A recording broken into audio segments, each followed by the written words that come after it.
Hello, hello, and welcome to the Creative Solutions Podcast. I'm your host, Izolda. Thank you so much for being here. Today's a special episode because it's sort of a rebroadcast of another podcast that I run called The Vegan Life. The Vegan Life is designed to look at creative solutions, people who choose to live a cruelty-free lifestyle, especially in their 40s, 50s, 60s, 70s, and beyond, might employ in order to keep living and thriving and having those very, very good lives. So I'm thinking of bringing the entire Vegan Life podcast to Friday episodes of the Creative Solutions podcast because there's a real integration there for me. There's a real way of looking at the world where I feel like all the different parts of myself need to come together. And that's a creative solution of sorts for me too, because it's easy for all of us to get super scattered. Am I right? It's easy for us to feel like we have to do this and that and this and that and this and that and the other at all times, when instead we could be consolidating. We could be bringing everything together and really only focusing on the thing we need to focus on right now in order to live that very best and most juiciest of lives. And so that's part of what this is all about for me, is I wanted to bring that aspect of my life into the Creative Solutions podcast because living a cruelty-free lifestyle is one of the tenets of my life. It's one of the things that I want to shout from the rooftops, actually, but also embrace, just really embrace that part of myself. So I am bringing this episode here, and for the next few weeks, probably you will get, if you download to listen to the Friday episodes, you're going to get Vegan Life episodes as I make the decision about whether or not to bring it into the Creative Solutions podcast family or whether or not to leave it its own standalone podcast. I'm going to be putting the links to each from each so that you can do that easily. And I hope that you enjoy this version of the Creative Solutions podcast, and what I'm calling it is a vegan life solution.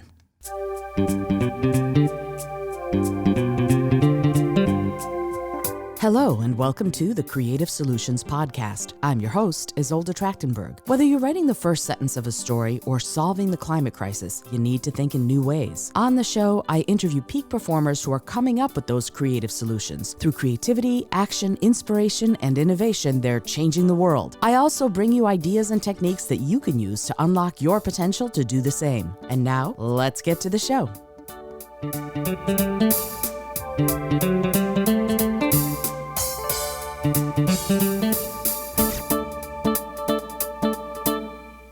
Hello, and welcome to the Vegan Life Podcast. I'm your host, Izolda. A couple of things are going on today in that if you like this show, I'm going to encourage you to check out the Creative Solutions Podcast. It is bringing you this show today, and I might be moving the show over to the Creative Solutions Podcast. I'm still not sure, but I'm giving you a heads up now.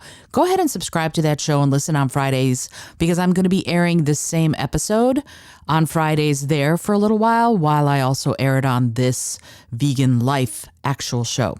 All right, so I wanted to do that. I wanted to get that out of the way. Today, I have an incendiary topic to talk to you about, and the topic is, why do non-vegans give vegans such grief about being vegan? And what do we do about it, right? Because I'll tell you something. I mean, there are so many memes out there that people who don't give a crap about what you eat or what you do or how you dress or who you are, the second you say that you're vegan, they're like, oh, where are you going to get your protein? And how could you? And whatever else they decide to say. Lots and lots of people have lots and lots of opinions as soon as somebody says they're vegan. And it's the meme is something like, yeah, this completely, this accountant all of a sudden becomes a nutritionist and a doctor and, board certified within the space of a heartbeat when they hear that you have gone vegan or that you are vegan. And frankly, when that happens to me, I kind of go, okay, I don't need to talk to you about this. I don't need to justify this to you. And so that's what I say inside my own head. But in the conversation, I'll talk a little bit about, yes, I get plenty of protein. There's lots of protein and lots of different kinds of foods that are vegan. and it's possible to be an athlete. And there's a beautiful, beautiful documentary all about vegan athletes called Game Changers. I'm going to put the link to that in the show notes. If you're wondering about people like Patrick Baboumian, who was at one point and may still be the strongest man in the world, who is completely vegan and an animal rights activist in his own right. So that whole, oh, you're going to be sickly, you're not going to have enough energy, you're not going to be long-lived. No, that's just not proving to be true. I'm not a nutritionist. I'm not a medical doctor, but I know lots of vegans who are doing great and do not need to put dead animals in their bodies in order to feel that way. So there is that. And then I heard something, and I wish I had the source. I don't, but this is beautiful. And the meme was, and it was a meme, but it made me think, it was, you can never win an argument with a vegan because the argument isn't with the vegan, it's with your own conscience, right? So why do non-vegans give vegans such grief about being vegan? That's one of the reasons. There's got to be at least a little bit of as soon as someone goes, oh, yeah, I don't eat dead animals and I don't use dead animal products, the other person has to subconsciously, instantaneously kind of justify to themselves why they do, right? Think about that for a second. Within an instant, this person has to go, well, I do eat dead animals. And some people double down and go, oh, yeah, I eat meat. Oh, I love the blood dripping down my mouth. Yeah, okay. I've had people say that to me. And it just makes me realize that that person is not someone I need to spend time with on a personal level because they're not in a place to actually be cognizant or conscious of their behavior in that moment. Because why would you do that? Why would you say that to someone, to anyone at all about anything, right? Why would you be so incredibly rude to someone about someone you've just been having a great conversation with up until that moment when the person ordered the vegan option? Why would you do that? You would never do that in other times, right? And so you show yourself to be rude and instantaneously it's a reaction. And I think it's because that instant moment of going, oh, this is what I do and I better defend myself. And the thing is, there is this preconceived notions that vegans are attacking you for eating the way you're eating. Now, some will judge, some will go, okay, yeah, you're eating a dead animal there. You're eating a corpse. There's a rotting corpse inside you when you eat this. And we have to be honest about it. That's exactly what's happening. And outside of the cruelty, the unconscionable cruelty to animals, which some people may be able to turn away from, there's also, you're putting a corpse in your body. You're putting something that died screaming in your body. And personally, I never want to take that kind of energy in. And I've been vegetarian. I went vegetarian in 1987. If you've listened to the show, you know that. I went vegan in the early aughts. And it's lovely to feel like I get to live kind of a guilt-free life. I don't have to worry about it. But someone who is not vegan and who is in that position of going, I have to think about this, even for a second, it feels like an attack because it's an attack of their own conscience, right? Somebody may be overtly saying, oh, I can't believe you'd eat a dead animal. They may be saying that. But if the person is having dinner with me, I'm not going to do that. I live by example. That's what I do about it. I do amazing restaurant reviews. Well, I do reviews of amazing restaurants that are all vegan. I post all the beautiful vegan food I eat on Instagram, on Facebook, on TikTok, wherever I can. I talk about all the beautiful, incredible food you can eat that has nothing to do with anything having to do with animals. Lots and lots of variety, tons of succulents, scrumptious food that you can eat. And so that's what I do. I talk about it that way. And I know many people who just seeing me talk about it and seeing me post about the pretty food I eat have tried it. And yes, I recognize that animals are still dying every day by the millions. Animals are dying. Absolutely. And I recognize that. And yet I can't help feeling like, for me, I would never, ever stand in the way of somebody being an activist at all. For me, though, I've found that talking about the good parts of being vegan rather than the bad parts of being an animal eater works better to convince people to try it, to start maybe. And I know people who've gone vegan from having conversations with me when I talk about it in that way. And activists are necessary, absolutely. The reminder, the constant reminder that this is what's happening day in and day out, minute by minute, is crucial. I think it's crucial and it's critical. It's just not my focus. It's not what I choose to do. I want to give a shout out to my friend Heidi Cohen, who is out there all the time posting and talking about it. And my friend Neetu also, they're out there posting and talking about it.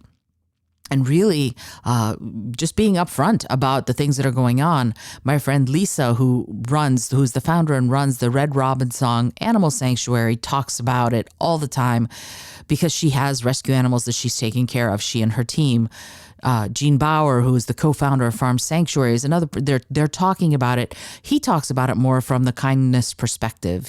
I don't know if he's a Zen Buddhist, but I have a feeling he could be if he had a spiritual bent. I don't know him well enough to say one way or the other. But you see what I mean, though, that there is this continuum of the people who are going to talk about it from kindness, like Gene Bauer, from, hey, look what cool thing I'm doing, like me, and then more activist people who are going to be really in your face about it, because that's necessary too. There is absolutely a lot of the changes that we've seen happen because people have been out on the front lines talking about it, shouting about it, carrying the posters, carrying the signs that say this is happening. Because a lot of us don't think about it. I personally didn't think about it. When I was growing up, I was a hardcore carnivore. I ate very little in the way of vegetables. I loved fruits, I love sweets, and I love meat. I will be honest. And when I realized what I was eating, when I really realized it, I changed when I really thought about it in my early 20s. And so the reason I'm thinking about it in this terms is that when someone is vegan and they're eating with someone who's not vegan, it challenges what they know. And the person has to justify to themselves that, yes, I'm going to keep eating animals every time. Every time someone eats with me, they have to sort of do that little internal justification. Yes, I'm going to keep doing this.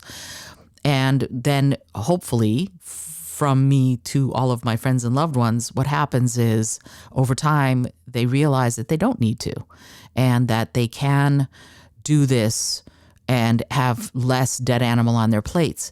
And so there is that challenge that they have to sort of face every single time. But then there's also what society tells us, right? Milk does a body good. That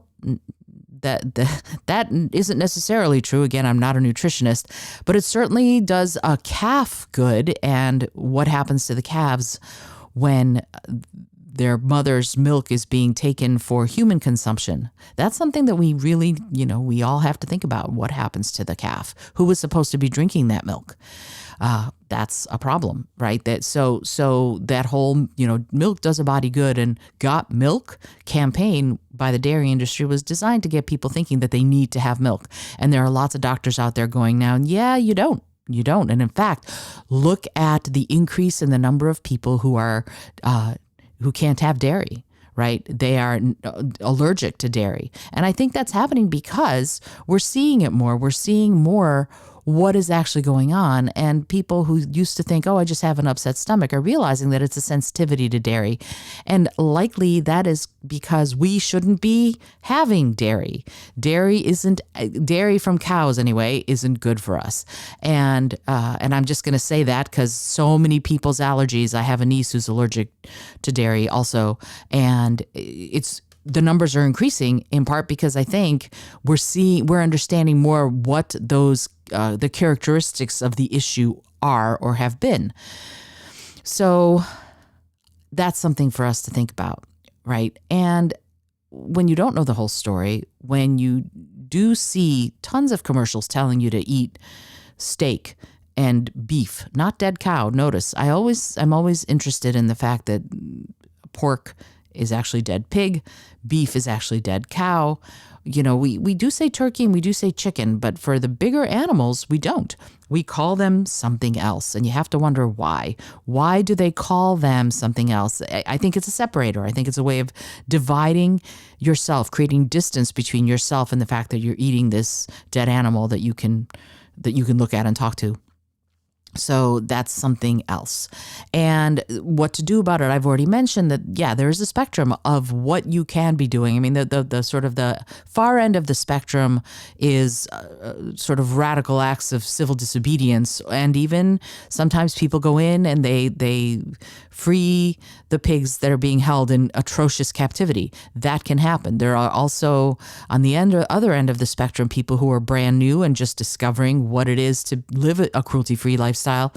And then there's me, who I'm all about find the ways that invite people in. That's kind of where I am. Even though in this episode, I know I've talked a fair amount about some of that stuff.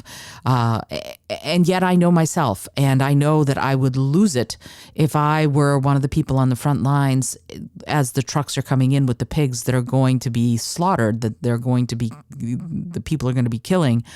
I don't think I could handle it. I know myself. And there's a wonderful moment in the movie Rob Roy, not wonderful in good, but wonderful as in poignant and profound. Jessica Lange's character, the Tim Roth character, I'm sorry, I wish I remember the characters' names. Tim Roth's character rapes Jessica Lange's character, and she plays the wife of Rob Roy. And his friend is talking to her, and he's like, you have to tell your husband. And she said, no. If I tell him, he'll go after this guy and they'll kill him. And she said, if I can bear to have it happen, you can bear to be silent. And that moment was just so profound for me, that notion of if she could bear to go through it, then he could bear to shut the hell up, is so profound. And it kind of makes me go, okay, maybe I should push myself and do this. But I think I would lose it. I think I would be completely inconsolable, and I don't know that I could do this. I don't know how the people who are doing this find the strength to keep doing it, to over and over and over again talk to these beautiful creatures and pet them and give them the only kindness from humans that these wonderful beings have ever known, right? This is the thing. We do this and we are part of it. We are complicit in it day in and day out, in part because we as a society think, I remember a friend of mine who has passed away. She and I were talking about this. She's like, I totally understand why you're vegan, but I'm never giving up my bacon. It tastes too good.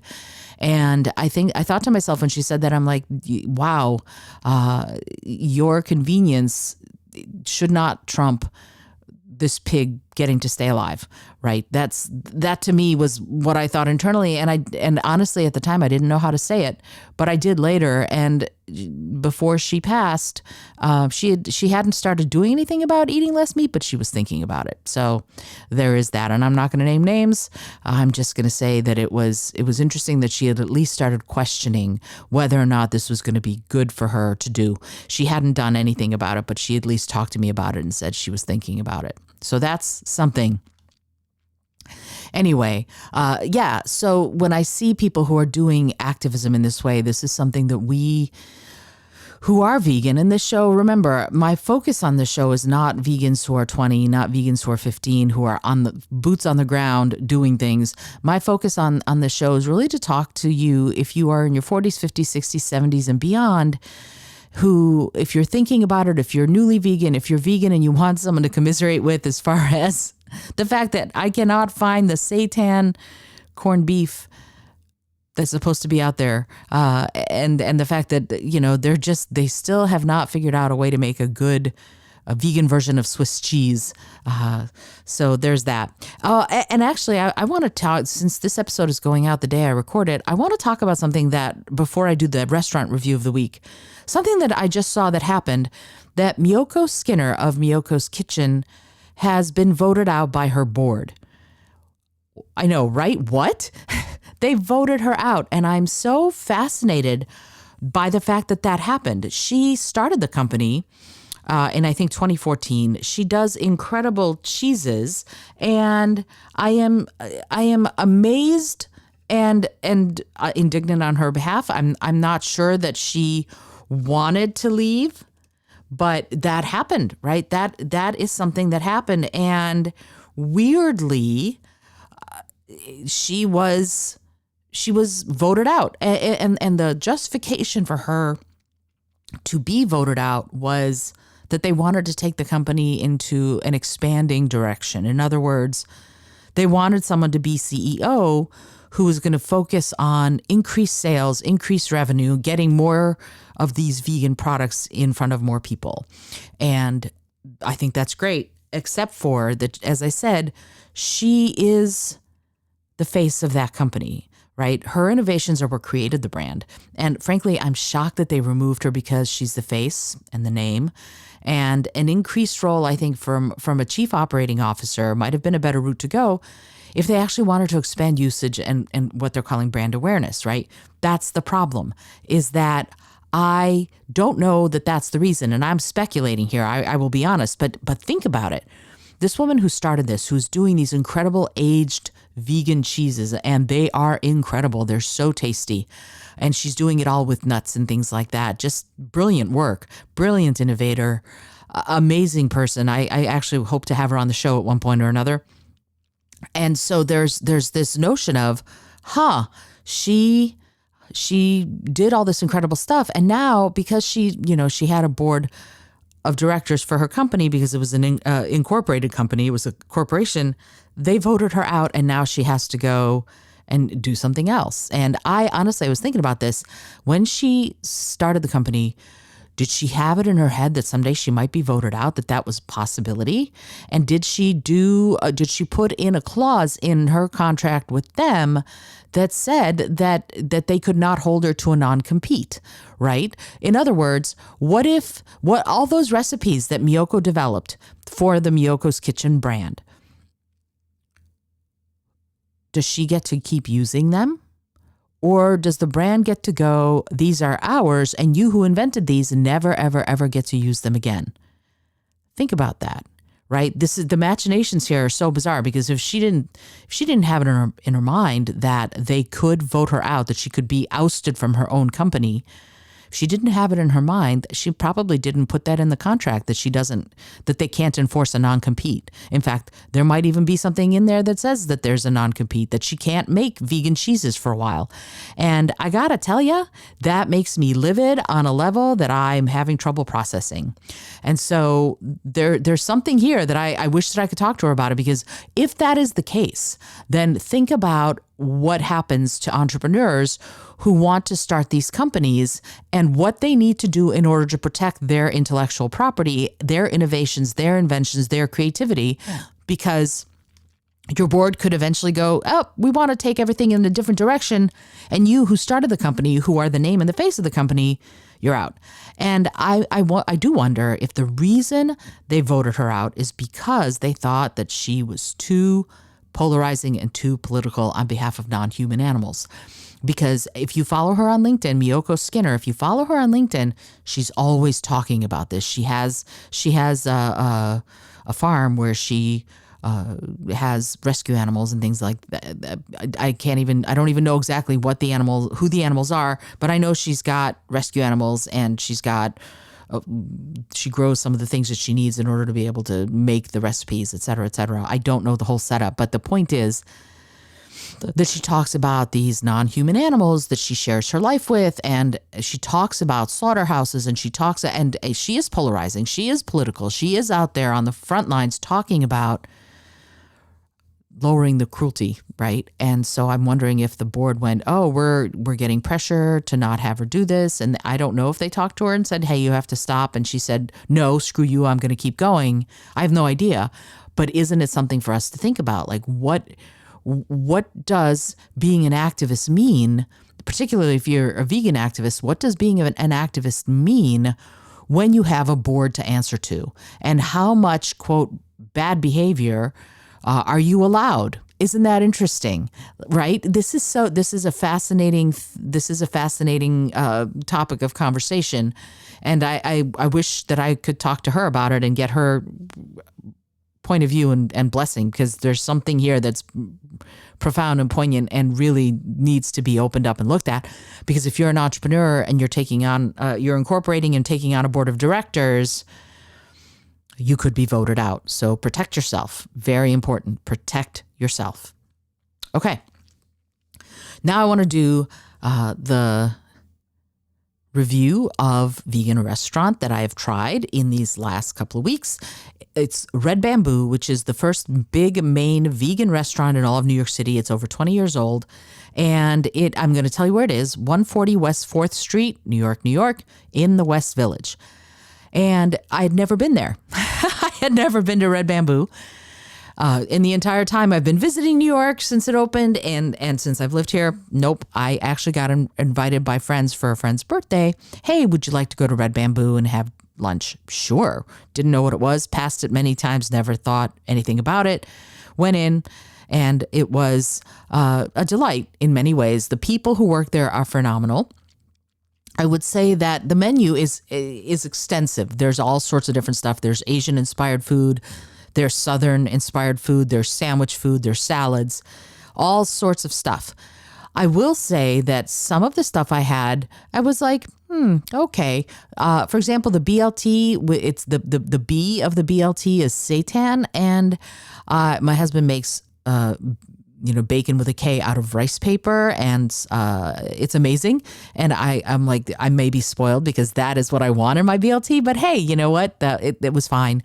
The fries are delicious. The first meal that I had, though, was chicken, if you will. So it was fried chicken and green beans and mashed potatoes and gravy.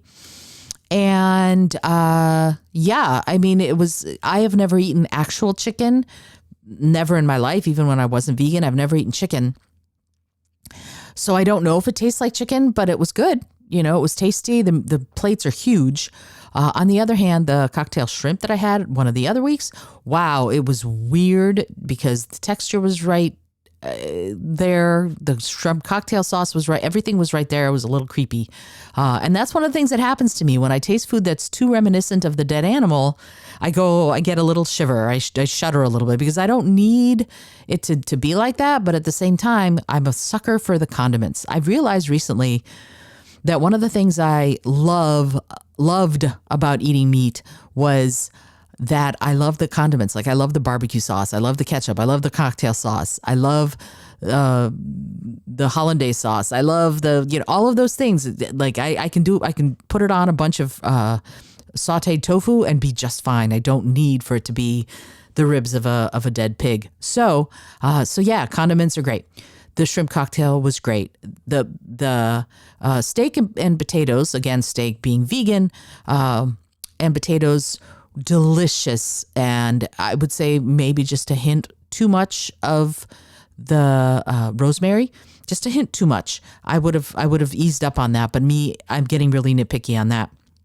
But I have to tell you, if you go, I was told by Tanner, who works there, shout out to Tanner. Hi, Tanner. If you're listening to this, I was told by Tanner that you need to come on a Tuesday to get your desserts because that's when they have the delivery. So Tuesday evening, Wednesday, great days to come. Mondays, if what you want is great dessert, is not a great day because by then they're usually sold out. So a little tip from me to you, go Tuesday evening or Wednesday if you want to get their desserts. And the desserts are amazing.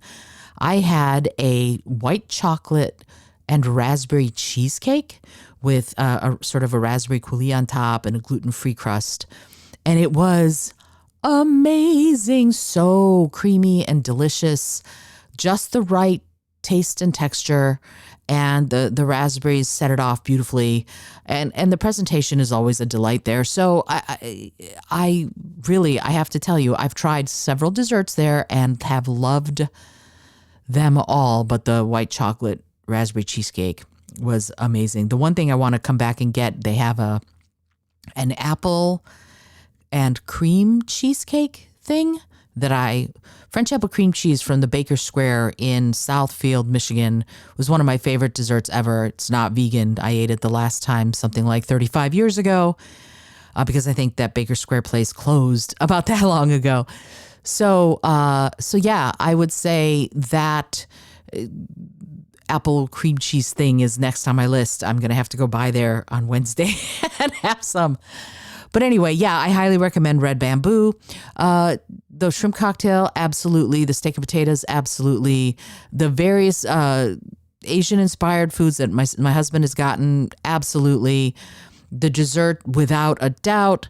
The fried chicken, I know people love it. It's just not my thing. It's looks like half a chicken and drumsticks. Oh yeah, I did get the drumsticks, the buffalo drumsticks with barbecue sauce, all vegan, of course. Those were amazing, with little wooden skewers. And again, I don't need for my food to taste like meat or to have the mouth feel of dead animal, but I gotta tell ya, it kind of does. So for me personally, I enjoyed the taste, but the texture was a little too close for comfort.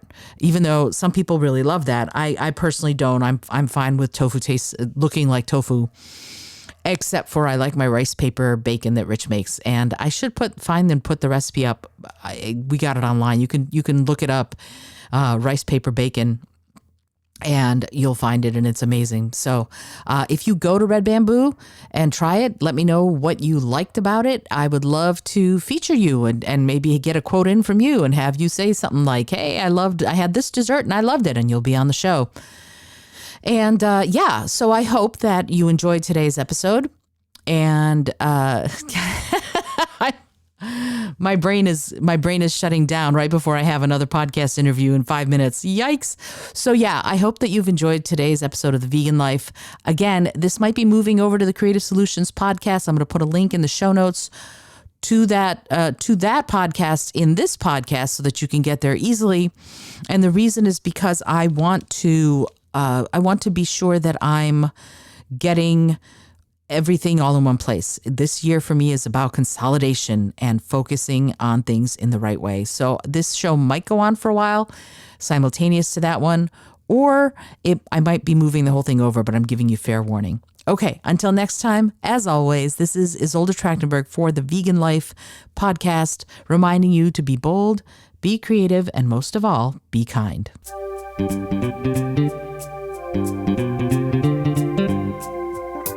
Thank you so much for joining me today. I really appreciate you being here. Please subscribe to the podcast if you're new, and it would mean the world to me if you told a friend about it.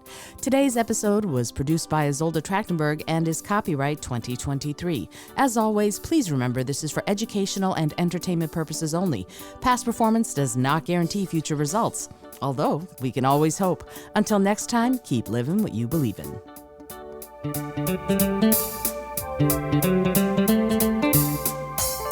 Thank you.